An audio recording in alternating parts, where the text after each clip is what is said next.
of rolls on the down line. I see what you're doing.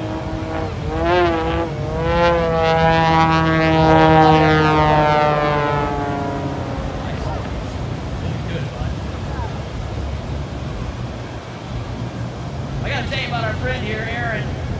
This guy loves to have a great time. He's one of the greatest humans you can ever hope to meet. Lives to say like he stole it, but well, he almost did. It's a buddy's airplane, so you don't know how that is. You know the difference between a four-wheel drive truck and a real drive. Now is Aaron Deli, who takes this thing straight up and then just kicks in a whole lot of aileron rudder. But he's going to stand it right there on the tail. I told you these airplanes are going to hover today. There you go, Gold Coast. Come on, give it up for Aaron W., one of your national champion aerobatic pilots.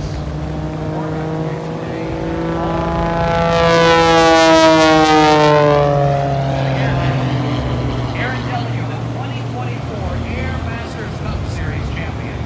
He is the reigning Sky Grand Prix champion, as well as the former Australian Unlimited Aerobatic champion. That Cat 232 that he's flying would look great on social media, so Aaron has asked if you could share with him today your pictures. It's at Aaron W. on Instagram,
2024